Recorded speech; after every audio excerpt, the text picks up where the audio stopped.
Gospel according to Glory to you, O Lord.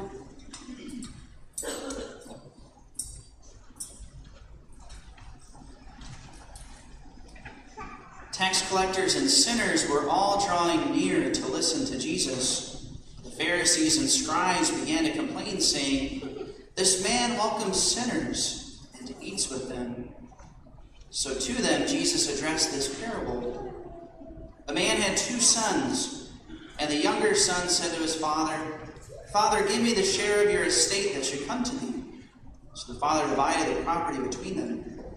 After a few days, the younger son collected all his belongings and set off to a distant country, where he squandered his inheritance on a life of dissipation. When he had freely spent everything, a severe famine struck that country, and he found himself in dire need. So he hired himself out to one of the local citizens, who sent him to his farm to tend the swine. And he longed to eat his fill of the pods on which the swine fed. Nobody gave him any. And coming to his senses, he thought, "How many of my father's hired workers have more than enough food to eat, but here am I, dying from hunger?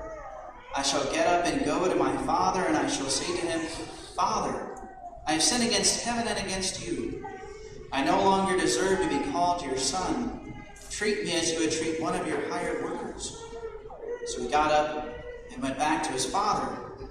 While he was still a long way off, his father caught sight of him and was filled with compassion. He ran to his son, embraced him, and kissed him. The son said to him, 'Father, I have sinned against heaven and against you. I no longer deserve to be called your son.' But his father ordered his servants, 'Quickly bring the finest robe and put it on him. Put a ring on his finger and sandals on his feet. Take the fattened calf and slaughter it. Then let us celebrate with a feast, because this son of mine was dead and has come to life again.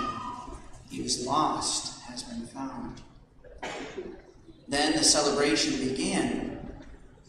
Now the older son had been out in the field, and on his way back, as he neared the house, he heard the sound of music and dancing. He called one of his servants and asked what this might mean. The servant said to him, 'Your brother has returned, and your father has slaughtered the fattened calf, because he has him back safe and sound.' He became angry. And when he refused to enter the house, his father came out and pleaded with him. He said to his father in reply, 'Look, all these years I served you, and not once did I disobey your orders. Yet you never gave me even a young goat to feast on with my friends. But when your son returns, who swallowed up your property with prostitutes, for him you slaughter the fattened calf?'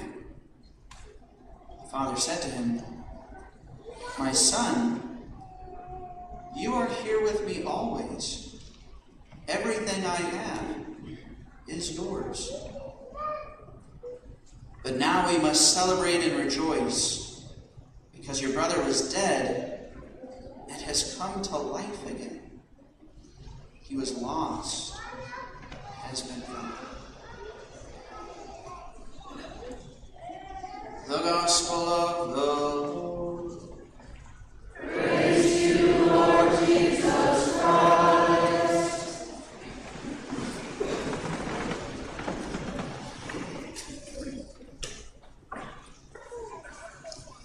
So today is the 4th Sunday of Lent, right? Which the church calls Laetare Sunday, right? Which means rejoice in Latin. I always think it's a little bit ironic. On this Sunday we're supposed to be rejoicing. The church asks all priests to wear the color rose. Not exactly a joyful occurrence for the priest, but at least I made a child happy today, right? That's your favorite color. But on this Laetare Sunday, right, we also have some very beautiful readings. And in year C, right, in the church, we have a 3-year lectionary. Right? Over the course of 3 years, we hear different readings from the Bible. And today we get to hear from the parable of the prodigal son. And I imagine that, if I asked everybody in the church today what your favorite parable was, I imagine that many of you would probably mention this parable. parable of the prodigal son. It's perhaps one of the most famous parables in all the Gospels. And it's kind of interesting. Did you know, and it's a Bible trivia question, there are 4 Gospels that recount the life of Jesus and the teachings and his parables. Matthew, Mark, Luke, and John. Do you know how many Gospels mention the parable of the prodigal son? Just 1. If it hadn't been for St. Luke writing it down in the Gospel of Luke, we wouldn't even know about this parable. And yet it's a parable that has captivated people for centuries. And many of us, I imagine, we think of ourselves as, the younger son in the parable. I always think about myself because I'm the youngest in my family, right? So my siblings always talked about, they accused me of being the favorite. And of course they were correct. And I did get away with a lot of things that they probably didn't get away with. And we hear the same story in this parable of the prodigal son. This younger son who asks for his share for the inheritance and then leaves the family, leaves the household, and basically wastes it all in a life of dissipation. And finally he comes back, and of course the father runs out to meet him and welcomes him back into the family. And this is the part of the story that most of us are the most familiar with. And maybe even if you're not the youngest in your family, right, you might think about the times where you returned to God. The times where you had been wandering and lost. I think about the first time I went to confession for real. I went to confession for my first reconciliation, and then I didn't go back until I was a senior in high school. All that time, all those bad choices I had made, sins against God, the ways that I had wandered away. So I think about that. I had speaking of which, this is kind of a side story, but I had a friend in seminary who had a similar experience to me, and he didn't go to confession until he was in college. And of course, as he was finishing up college, you can imagine, the things that were weighing on him, and he was really nervous to go to confession. He found himself on this retreat, and he was convicted by the talks that he heard and the testimony of the people leading the retreat, and so he felt called to go to confession. And he was really nervous. A lot of us, we get nervous when we go to confession, especially if it's been a long time. And he told me the story about how he built up the courage to go to confession, and he said he was even sweating. He was so nervous, right? And he went to the confessional, and he poured out his heart to the priest. And this went on for 5 and 10 minutes, and just listing off his sins. And as he finished listing off his sins, the priest was silent. The priest didn't respond. And it went on for a while. And my friend sat there in silence, and finally he got up and he looked around on the other side of the screen, and there was nobody there. The priest was gone, right? Can you imagine? And then he had to do it all over again, right, once the priest came. And anyway, so I think about that when I think about the story of the prodigal son. The interesting thing about this parable, the prodigal son, is that, we don't, when we call it the prodigal son, sometimes we can actually miss the point of the story. The Bible doesn't call it the parable of the prodigal son. That's just a name that Christians have given to it. So if you're ever reading your Bible, right, and you look at chapter headings and stuff like that, it will have subtitles. And that's where that name comes from, right? The parable of the prodigal son. Right? The word prodigal, for example, is never actually used in the parable. It's just a name that people have given to it. And I think we could probably come up with some more accurate names for the parable. Like, for example, instead of calling it the prodigal son, I think it should be called the parable of the lost son. And the reason why that is because this parable is actually preceded by 2 other parables about things that get lost.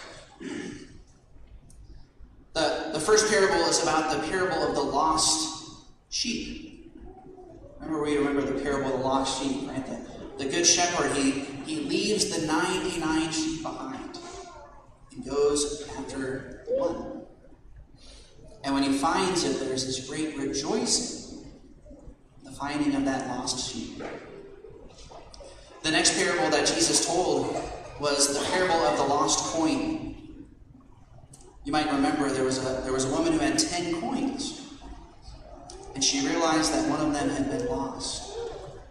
And so she searched her whole house up and down to find this one coin. And when she finally found it, she had great rejoicing, and she threw a party for all of her friends and neighbors because she had found her lost sheep, lost coin. And then we have this parable of the son who was lost. Now he has been found. He was lost and returned. So maybe that's a more reasonable name for the parable. But even more to the point is that the parable, the reason why Jesus told the parable was not really about the son at all. It was actually about his brother. Now, this parable, it doesn't end with the son coming back and there being a huge party for him. It ends with the angry brother. Literally, the last words of the parable are the words of the father pleading with the elder brother to come inside. And we don't actually know if he heeds the father's words. He says, all these years I have served you faithfully, and yet you never threw something like this for me. And yet when your other son comes back, you throw this huge deception. Slaughter the fattened calf. The reason why Jesus told the parable is because people were criticizing him for eating with sinners and tax collectors, Gentiles, Samaritans. And the Jews had been faithful to the laws. They were angry. They were jealous that Christ was being generous to them too. They were being just like the older brother in the parable, who instead of rejoicing at the salvation of a soul, instead became angry and jealous. Now again, this is a parable that, it's so relatable to all of us. All of us can think of times where we've been like the younger brother, the youngest son. But we can also think about times where we're more like the older brother. We get angry and resentful and jealous. I remember when I was in school, you guys know I love to play sports, and my favorite sport was baseball. And I remember, every year on the baseball team, there were these guys who, when it came to practice, it was like they didn't put any effort into all, right? They were always goofing off, right? Being silly and stuff like that. And I was the guy who was like trying my hardest every single practice. But those guys, they were just more talented than I was. And so they always got more playing time than I did. I thought, come on, coach, seriously? Those guys aren't even trying, right? I was jealous.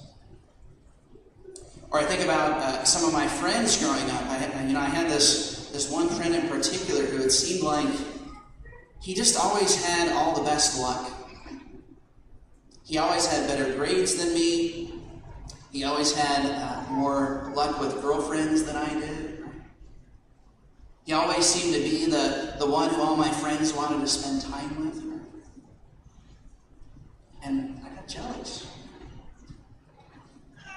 All of us can relate to that. People, whether it's our friends or teammates or someone in your family who really is the favorite, or somebody at work who you feel like, man, why does the boss is just always honoring that person or rewarding that person. We can be just like the older brother. Again, priests aren't immune to this either, right? There's always, priests in the diocese who seem to have the bishop's ear or something like that.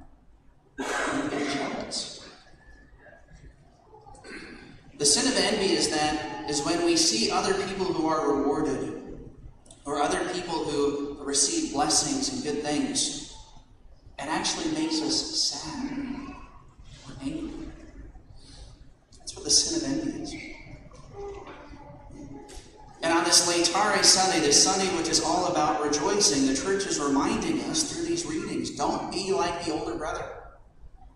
When other people receive good things, don't be angry.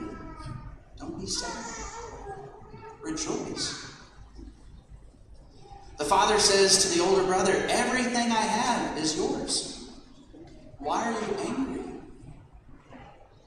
Sometimes we can have this mentality that there's a scarcity or something. And that if one person is praised, right, that means that it's less praise for us. If one person is blessed, that means there's less blessings for us. But it's not true. The more we rejoice in the success of others, the more joy we will ultimately have as well. The more that we stop looking at what other people have, we'll recognize all that God has given to us.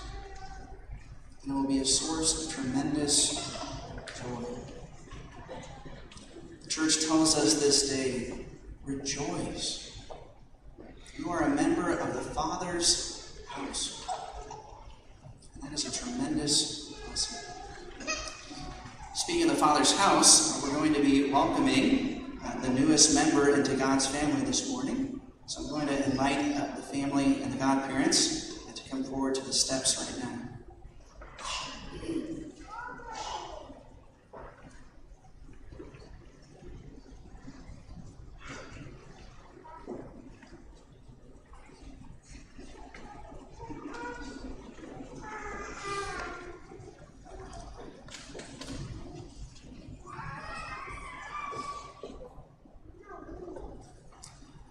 And as we prepare for this sacrament of baptism, we will have the invocation of the saints. So the response is, pray for us.